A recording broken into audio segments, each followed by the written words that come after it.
নমস্কার বন্ধুরা, P9001 delta audio P9001। তো এটার এ জোন ঠিক ছিল আর এই বি জোনে প্রবলেম হয়েছিল।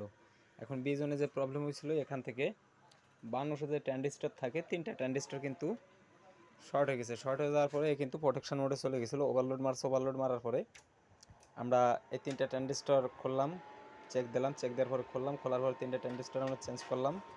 ট্রানজিস্টর চেঞ্জ করার পরে আমাদের সেটটা কিন্তু এখন রেডি। তো পাওয়ার অন করে নিলাম, আবারও একটু দেখাই। পাওয়ার অন করে নিলাম, ক্লিপ বাতি ছাড়ছে। আমরা একটু পিছনে একটু টাচ করে দেখি, হাই গেইন দিলাম, দেখতে পারতেছেন সেট এখন কিন্তু অডিও কিন্তু ছাড়তেছে, সাউন্ড কিন্তু এখন ছাড়তেছে। তো আমাদের সেটটা কিন্তু রেডি আছে। এখন কাস্টমার কিন্তু ছোট করে একটা কথা বলছে যে এটার বি জোনে যখন মার খাইছে, কিন্তু তার কিছু সময় আগে উনি লক্ষ্য রাখছে যে এ জোন থেকে কিন্তু বাতাসটা কিন্তু পরিপূর্ণ খুব ভালো একটা সাউন্ড আসছিল, আর বি জোনে কিন্তু ভালো বাতাসটা কিন্তু আসে নাই। এখন এখানে এ জোনে যেহেতু বাতাস ভালো ছিল, এয়ার যে কুলিং যে বাতাসটা কিন্তু ভালো ছিল, যেহেতু বাতাস যদি ভালো না থাকে তাহলে কিন্তু হিটসিন গরম হয়ে যাবে। আর হিটসিন যদি গরম হয়ে যায় তাহলে ট্যান্ডেস্টার মার্কার সম্ভাবনা 100%, বা সেট মার্কার টন্ডের সম্ভাবনা কিন্তু 100%। এখন এই সেটের কিন্তু এ জোনের বাতাসটা কিন্তু খুবই ভালো ছিল, আর বি জোনের বাতাসটা কিন্তু ভালো ছিল না। এখন যাই হোক, আমরা কিন্তু এখানে শর্ট করে দিছি। এখানে আমাদের এই যে 45 ডিগ্রি 50 ডিগ্রি যে থার্মোস্ট্যাট থাকে, এটা কিন্তু আমরা শর্ট করে দিছি। শর্ট করে দেওয়ার জন্য এখন আমাদের ফ্যানটা কিন্তু ফুল স্পিডে কিন্তু সব সময় ঘুরবে, প্রথমেও থেকে একবারে শেষ পর্যন্ত কিন্তু ফুল স্পিডে ঘুরবে। এখন ফ্যান যতই ঘুরুক না কেন বন্ধুরা, এটাতে কিন্তু কোনো সমস্যা নাই, এটা কিন্তু কোনো সমস্যা নাই।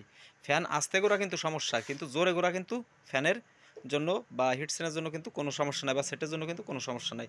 তো যাই হোক, আমরা কিন্তু এখন সেটের এই যে করে দিছি আমরা 45 ডিগ্রি বা 50 ডিগ্রি যেখানে থাকে, 45 ডিগ্রি টেম্পারেচারের যেটা থাকে, এখানে কিন্তু দেখতে পারতেছেন এখানে 45 ডিগ্রি যে লেখা আছে, এখানে কিন্তু 45 ডিগ্রি কিন্তু লেখা আছে, আর এদিকেও কিন্তু 45 ডিগ্রি একটা কিন্তু লেখা আছে।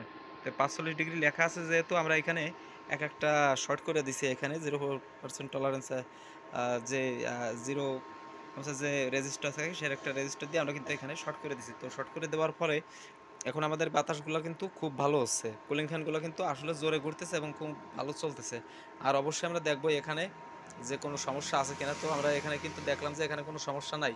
তারপর আমরা এই জায়গায় একটু আঠা মেরে দেওয়ার চেষ্টা করবো, যে সেটটা যাতে নড়াচড়া খাইলে যাতে বাতাসটা যেন সমস্যা যেন না করে। তো আজকের ভিডিও এই পর্যন্ত। আপনার ডেল্টা যে ফ্যানটা আছে, ডেল্টা যে সেটটা আছে, এই ডেল্টা সেটের কুলিং ফ্যান যাতে জোরে ঘোরে, সেজন্য আপনারা কিন্তু এখানে একটা রেজিস্টার মেরে দিতে পারেন, অথবা এই দুইটা যে পিন আছে, এই পিন দুইটা কিন্তু আপনি শর্ট করে দিতে পারেন, ডাইরেক্ট শর্টই করে দিতে পারেন। তাতাল দিয়ে একটা জাম্পার ওয়ার করে কিন্তু দিতে পারেন। ডাইরেক্ট শর্ট করে দিলে কি হবে, আপনার এই ফ্যানগুলো কিন্তু ফুল স্পিডে ঘুরবে, আর ফুল স্পিডে যদি ঘোরে সেটার জন্য কোনো ক্ষতি কিন্তু নাই। তো যাই হোক, আজকের ভিডিও এই পর্যন্ত। আমার জন্য সবাই আপনারা দোয়া করবেন এবং দোয়া আশীর্বাদ করবেন। আজকের ভিডিও এই পর্যন্ত। ধন্যবাদ সবাইকে।